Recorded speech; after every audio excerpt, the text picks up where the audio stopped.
Keangkuhan hanya menimbulkan pertengkaran, tetapi mereka yang mendengarkan nasihat mempunyai hikmat. Harta yang cepat diperoleh akan berkurang, tetapi siapa mengumpulkan sedikit demi sedikit menjadi kaya. Harapan yang tertunda menyedihkan hati, tetapi keinginan yang terpenuhi adalah pohon kehidupan. Siapa meremehkan firman, ia akan menanggung akibatnya, tetapi siapa taat kepada perintah akan menerima balasan. Ajaran orang bijak adalah sumber kehidupan, sehingga orang terhindar dari jerat-jerat maut. Akal budi yang baik mendatangkan karunia, tetapi jalan pengkhianat-pengkhianat mencelakakan mereka. Orang cerdik bertindak dengan pengetahuan, tetapi orang bebal membeberkan kebodohan.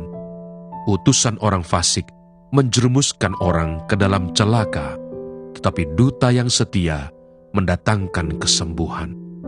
Kemiskinan dan cemooh menimpa orang yang mengabaikan didikan, tetapi siapa mengindahkan teguran, ia dihormati. Keinginan yang terlaksana menyenangkan hati, menghindari kejahatan adalah kekejian bagi orang bebal. Tangkap.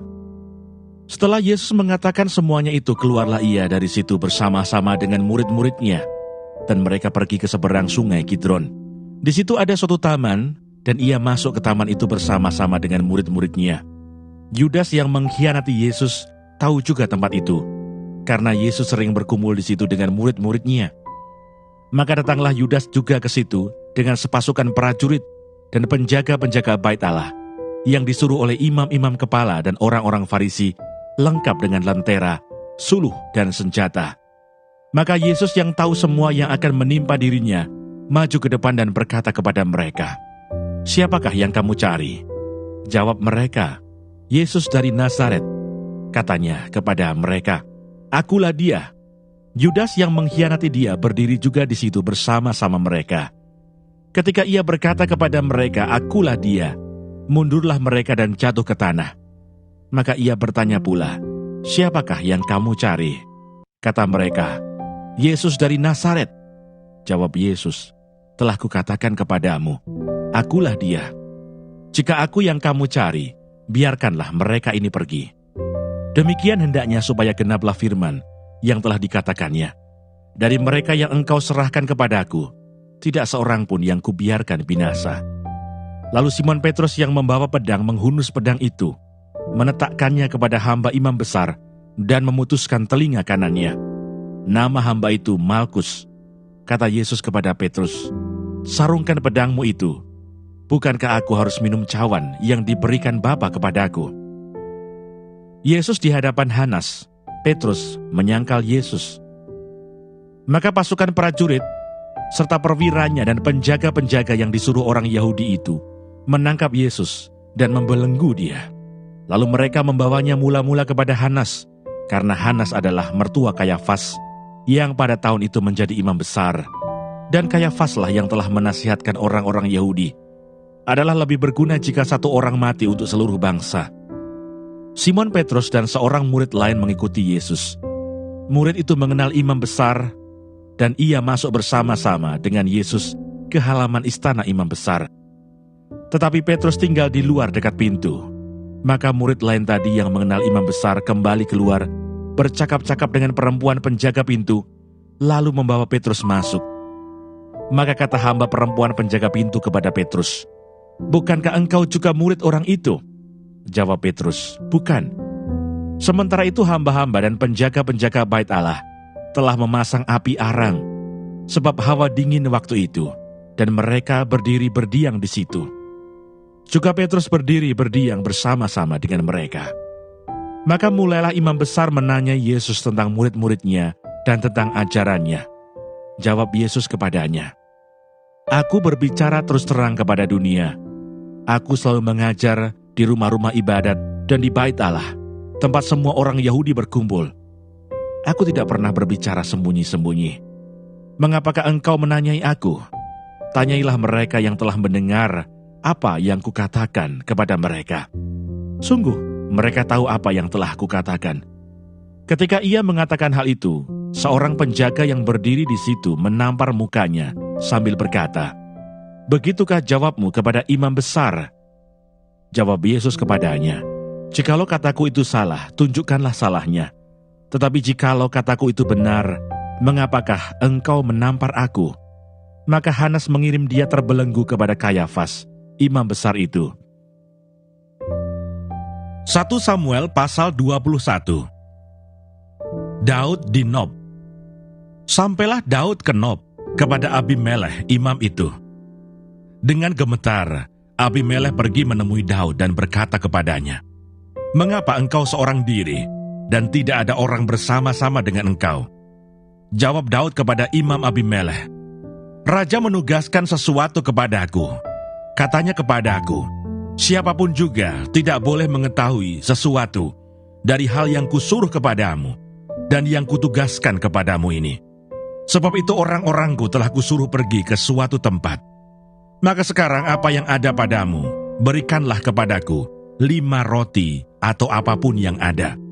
Lalu jawab imam itu kepada Daud, "Tidak ada roti biasa padaku, hanya roti kudus yang ada, asal saja orang-orangmu itu menjaga diri terhadap perempuan."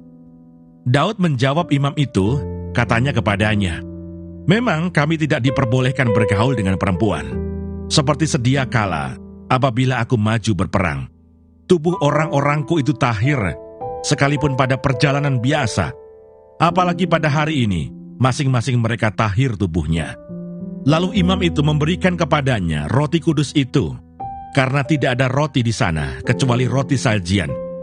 Roti itu biasa diangkat orang dari hadapan Tuhan, supaya pada hari roti itu diambil, ditaruh lagi roti baru.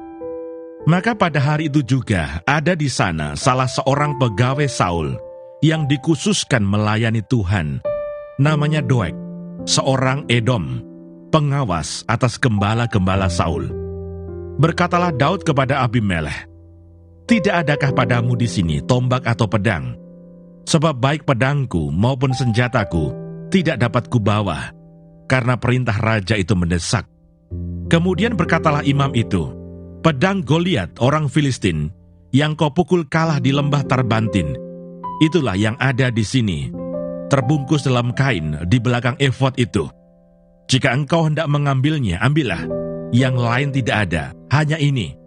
Kata Daud, "Tidak ada yang seperti itu. Berikanlah itu kepadaku." Daud dikat. Kemudian bersiaplah Daud, dan larilah ia pada hari itu juga dari Saul. Sampailah ia kepada Akis, raja kota Gat. Pegawai-pegawai Akis berkata kepada tuannya, "Bukankah ini Daud, raja negeri itu? Bukankah tentang dia orang-orang menyanyi berbalas-balasan sambil menari-nari demikian? Saul mengalahkan beribu-ribu musuh, tetapi Daud berlaksa-laksa." Daud memperhatikan perkataan itu, dan dia menjadi takut sekali kepada Akis, raja kota Gat itu. Sebab itu ia berlaku seperti orang yang sakit ingatan di depan mata mereka, dan berbuat pura-pura gila di dekat mereka. Ia menggores-gores pintu gerbang, dan membiarkan ludahnya meleleh ke janggutnya. Lalu berkatalah Akis kepada para pegawainya, "Tidakkah kamu lihat bahwa orang itu gila? Mengapa kamu membawa dia kepada aku? Kekurangan orang gilakah aku? Maka kamu bawa orang ini kepadaku, supaya ia menunjukkan gilanya dekat aku. Patutkah orang yang demikian masuk ke rumahku?" 1 Samuel pasal 22. Daud di Gua Adulam. Lalu Daud pergi dari sana dan melarikan diri ke Gua Adulam. Ketika saudara-saudaranya dan seluruh keluarganya mendengar hal itu, pergilah mereka ke sana mendapatkan dia. Berhimpunlah juga kepadanya setiap orang yang dalam kesukaran, setiap orang yang dikejar-kejar tukang piutang, setiap orang yang sakit hati. Maka ia menjadi pemimpin mereka. Bersama-sama dengan dia ada kira-kira 400 orang. Dari sana Daud pergi ke Mispa di Moab dan berkata kepada raja negeri Moab, "Izinkanlah ayahku dan ibuku tinggal padamu, sampai aku tahu apa yang dilakukan Allah kepadaku." Lalu diantarkannyalah mereka kepada raja negeri Moab, dan mereka tinggal bersama dia selama Daud ada di kubu gunung. Tetapi Gad nabi itu berkata kepada Daud, "Janganlah tinggal di kubu gunung itu. Pergilah dan pulanglah ke tanah Yehuda." Lalu pergilah Daud dan masuk ke hutan Keret. Para imam di Nob dibunuh. Hal itu terdengar oleh Saul, sebab Daud dan orang-orang yang bersama-sama dengan dia telah diketahui tempatnya. Adapun Saul ada di Gibea, sedang duduk di bawah pohon tamariska di bukit, dengan tombaknya di tangan, dan semua pegawainya berdiri di dekatnya. Lalu berkatalah Saul kepada para pegawainya yang berdiri di dekatnya, "Cobalah dengar, ya orang-orang Benyamin, apakah anak Isa itu juga akan memberikan kepada kamu sekalian ladang dan kebun anggur? Apakah ia akan mengangkat kamu sekalian menjadi kepala atas pasukan 1.000 dan atas pasukan 100, sehingga kamu sekalian mengadakan persepakatan melawan aku, dan tidak ada seorang pun yang menyatakan kepadaku bahwa anakku mengikat diri dengan anak Isa itu? Tidak ada seorang pun dari kamu yang cemas karena aku, atau yang menyatakan kepadaku bahwa anakku telah menghasut pegawaiku melawan aku menjadi penghadang seperti sekarang ini." Lalu menjawablah Doeg, orang Edom itu, yang berdiri dekat para pegawai Saul, katanya, "Telah kulihat bahwa anak Isa itu datang ke Nob kepada Ahimelech bin Ahitub. Ia menanyakan Tuhan bagi Daud dan memberikan bekal kepadanya. Juga pedang Goliat orang Filistin itu diberikannya kepadanya." Lalu raja menyuruh memanggil Ahimelech bin Ahitub, imam itu, bersama-sama dengan seluruh keluarganya, para imam yang di Nob, dan datanglah sekaliannya menghadap raja. Kata Saul, "Cobalah dengar, ya anak Ahitub." Jawabnya, "Ya tuanku." Kemudian bertanyalah Saul kepadanya, "Mengapa kamu mengadakan persepakatan melawan aku? Engkau dengan anak Isa itu, dengan memberikan roti dan pedang kepadanya, menanyakan Allah baginya, sehingga ia bangkit melawan aku, menjadi penghadang seperti sekarang ini." Lalu Ahimelech menjawab raja, "Tetapi siapakah di antara segala pegawaimu yang dapat dipercaya seperti Daud? Apalagi ia menantu raja dan kepala para pengawalmu, dan dihormati dalam rumahmu. Bukan ini pertama kali aku menanyakan Allah bagi dia, sekali-kali tidak. Janganlah kiranya raja melontarkan tuduhan kepada hambamu ini, bahkan kepada seluruh keluargaku. Sebab hambamu ini tidak tahu apa-apa tentang semuanya itu, baik tentang perkara kecil maupun perkara besar." Tetapi raja berkata, "Engkau mesti dibunuh, Ahimelech, engkau dan seluruh keluargamu." Lalu raja memerintahkan kepada bentara yang berdiri di dekatnya, "Majulah dan bunuhlah para imam Tuhan itu, sebab mereka membantu Daud. Sebab walaupun mereka tahu bahwa ia melarikan diri, mereka tidak memberitahukan hal itu kepadaku." Tetapi para pegawai raja tidak mau mengangkat tangannya untuk memarang imam-imam Tuhan itu. Lalu berkatalah raja kepada Doeg, "Majulah engkau dan paranglah para imam itu." Maka majulah Doeg, orang Edom itu, lalu memarang para imam itu. Ia membunuh pada hari itu 85 orang yang memakai baju efod dari kain lenan. Juga penduduk Nob, kota imam itu, dibunuh raja dengan mata pedang. Laki-laki maupun perempuan, kanak-kanak maupun anak yang menyusu, pula lembu, keledai, dan domba dibunuhnya dengan mata pedang. Tetapi seorang anak Ahimelech bin Ahitub, namanya Abiatar, luput. Ia melarikan diri menjadi pengikut Daud. Ketika Abiatar memberitahukan kepada Daud bahwa Saul telah membunuh para imam Tuhan, berkatalah Daud kepada Abiatar, "Memang pada hari itu juga ketika Doeg orang Edom itu ada di sana, aku telah tahu bahwa pasti ia akan memberitahukannya kepada Saul. Akulah sebab utama daripada kematian seluruh keluargamu. Tinggallah padaku, janganlah takut, sebab siapa yang ingin mencabut nyawamu, ia juga ingin mencabut nyawaku. Di dekatku engkau aman." 1 Samuel pasal 23. Daud di Keila. Diberitahukanlah kepada Daud begini, "Ketahuilah, orang Filistin berperang melawan kota Keila dan menjarah tempat-tempat pengirikan." Lalu bertanyalah Daud kepada Tuhan, "Apakah aku akan pergi mengalahkan orang Filistin itu?" Jawab Tuhan kepada Daud, "Pergilah, kalahkanlah orang Filistin itu, dan selamatkanlah Keila." Tetapi orang-orang Daud berkata kepadanya, "Ingatlah, sedangkan di sini, di Yehuda, kita sudah dalam ketakutan. Apalagi kalau kita pergi ke Keila, melawan barisan perang orang Filistin." Lalu bertanya pula lah Daud kepada Tuhan, maka Tuhan menjawab dia firman-Nya, "Bersiaplah, pergilah ke Keila, sebab aku akan menyerahkan orang Filistin itu ke dalam tanganmu." Kemudian pergilah Daud dengan orang-orangnya ke Keila. Ia berperang melawan orang Filistin itu.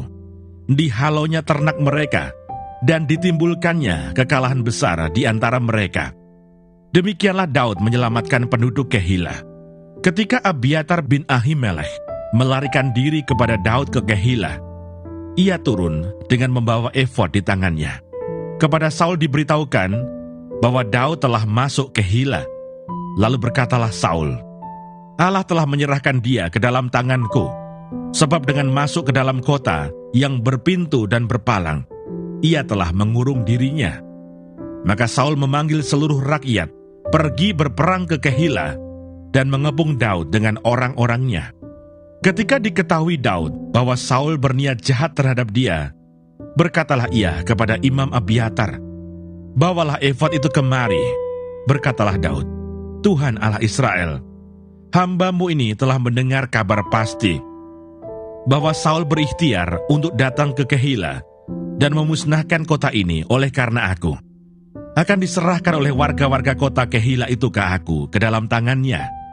Akan datangkah Saul seperti yang telah didengar oleh hamba-Mu ini? Tuhan Allah Israel, beritahukanlah kiranya kepada hamba-Mu ini." Jawab Tuhan, "Ia akan datang." Kemudian bertanyalah Daud, "Akan diserahkan oleh warga-warga kota Keila itukah aku dengan orang-orangku ke dalam tangan Saul?" Firman Tuhan, "Akan mereka serahkan." Lalu bersiaplah Daud dan orang-orangnya, kira-kira 600 orang banyaknya. Mereka keluar dari Keila dan pergi kemana saja mereka dapat pergi. Apabila kepada Saul diberitahukan bahwa Daud telah meluputkan diri dari Keila, maka tidak jadilah ia maju berperang. Daud di padang gurun Sif. Maka Daud tinggal di padang gurun, di tempat-tempat perlindungan. Ia tinggal di pegunungan, di padang gurun Sif. Dan selama waktu itu Saul mencari dia, tetapi Allah tidak menyerahkan dia ke dalam tangannya. Daud takut, karena Saul telah keluar dengan maksud mencabut nyawanya. Ketika Daud ada di padang gurun Sif, di Koresa, maka bersiaplah Yonatan anak Saul, lalu pergi kepada Daud di Koresa. Ia menguatkan kepercayaan Daud kepada Allah dan berkata kepadanya, "Janganlah takut, sebab tangan ayahku Saul tidak akan menangkap engkau. Engkau akan menjadi raja atas Israel, dan aku akan menjadi orang kedua di bawahmu." Juga ayahku Saul telah mengetahui yang demikian itu. Kemudian kedua orang itu mengikat perjanjian di hadapan Tuhan. Dan Daud tinggal di Koresa, tetapi Yonatan pulang ke rumahnya. Tetapi beberapa orang Sif pergi menghadap Saul di Gibea dan berkata, "Daud menyembunyikan diri dekat kami, di kubu-kubu gunung dekat Koresa, di bukit Hakilah, di sebelah selatan padang belantara. Oleh sebab itu, jika tuanku raja berkenan datang, silakan datang. Tanggungan kamilah untuk menyerahkan dia ke dalam tangan raja." Berkatalah Saul, "Diberkatilah kiranya kamu oleh Tuhan, karena kamu menunjukkan sayangmu kepadaku. Baiklah pergi, carilah kepastian lagi, berusahalah mengetahui di mana ia berada dan siapa yang telah melihat dia di sana. Sebab telah dikatakan orang kepadaku bahwa ia sangat cerdik. Berusahalah mengetahui segala tempat persembunyiannya. Kemudian datanglah kembali kepadaku dengan kabar yang pasti, dan aku akan pergi bersama-sama dengan kamu. Sesungguhnya, jika ia ada di dalam negeri, maka aku akan meneliti dia di antara segala ribuan orang Yehuda." Lalu berkemaslah mereka pergi ke Sif mendahului Saul. Daud dan orang-orangnya ada di padang gurun Maon, di dataran di sebelah selatan padang belantara. Ketika Saul dengan orang-orangnya pergi mencari Daud, diberitahukanlah hal itu kepada Daud. Lalu pergilah ia ke Gunung Batu dan tinggal di padang gurun Maon. Saul mendengar hal itu, lalu mengejar Daud di padang gurun Maon. Saul berjalan dari sisi gunung sebelah sini, dan Daud dengan orang-orangnya dari sisi gunung sebelah sana. Daud cepat-cepat mengelakkan Saul, tetapi Saul dengan orang-orangnya sudah hampir mengepung Daud serta orang-orangnya untuk menangkap mereka. Ketika seorang suruhan datang kepada Saul dengan pesan, "Segeralah undur, sebab orang Filistin telah menyerbu negeri." Maka berhentilah Saul mengejar Daud dan pergi menghadapi orang Filistin. Itulah sebabnya orang menyebut tempat itu Gunung Batu Keluputan.